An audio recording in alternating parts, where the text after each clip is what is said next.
আসসালামু আলাইকুম, সকলকে শাহরিন ন্যাচারাল ব্লগসে স্বাগত। আজকে আমি আপনাদের সাথে শেয়ার করব বাসায় থাকা অল্প উপকরণ দিয়ে একটি আলুর রেসিপি। তো চলুন দেখা যাক। এখানে প্রথমে আমি 3টা আলু কেটে নিয়েছি।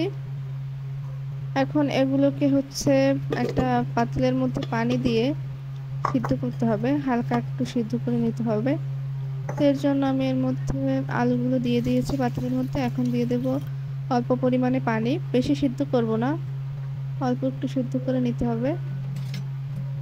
এরপরে এর মধ্যে দিয়ে দেব একটু গোলমরিচের গুঁড়া আর লবণ।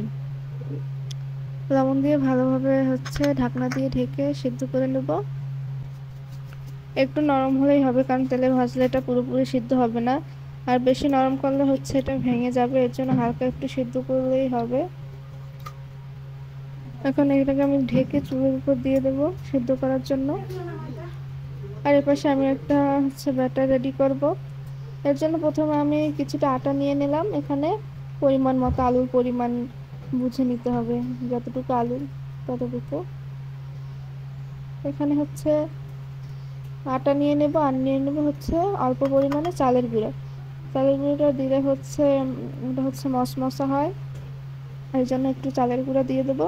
আর দিয়ে দেবো আটা।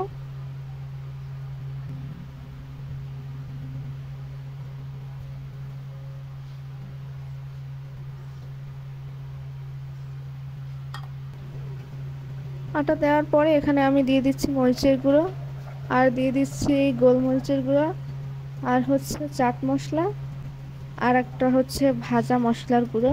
সব কিছু দিয়ে লবণ দিয়ে এখন পানি দিয়ে গুলে একটা ঘন ব্যাটার করতে হবে।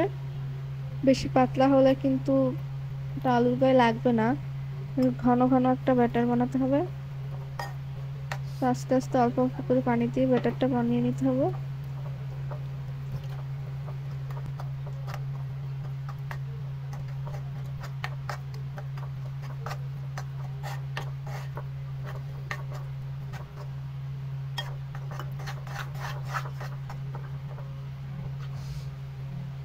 দেখুন আমাদের ব্যাটারটা বানানো শেষ, কতটা ঘন করে বানানো হয়েছে।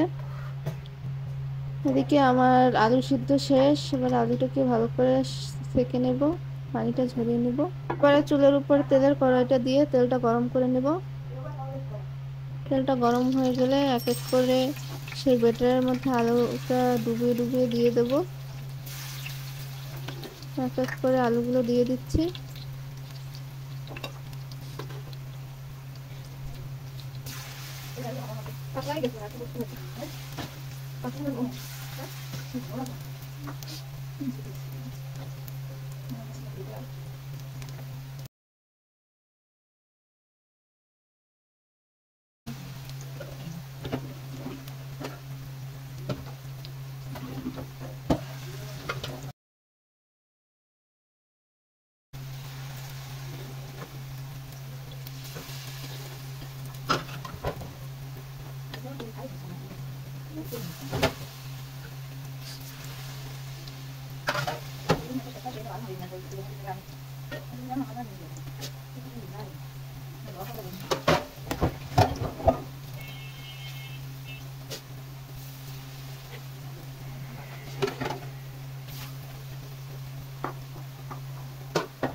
এবারে আলুর এক পাশ ভালো করে ভেজে নিয়ে এবারে উল্টে অন্য পাশ ভেজে নেব।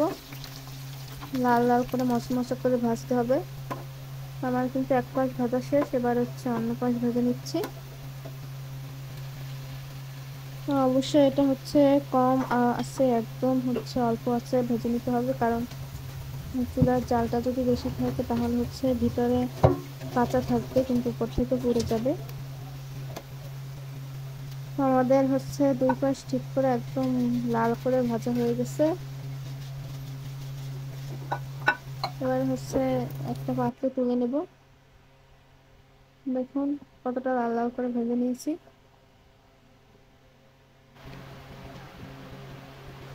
এবার সস দিয়ে খাওয়ার পালা। আসলে অনেক টেস্টি ছিল খাবারটা। আর কে কে ভিডিওটা দেখছেন অবশ্যই কমেন্ট করে জানাবেন আর বাসায় ট্রাই করবেন। ভিডিওটি দেখার জন্য ধন্যবাদ। ভিডিওটি ভালো লাগলে চ্যানেলটি সাবস্ক্রাইব করবেন। আল্লাহ হাফেজ।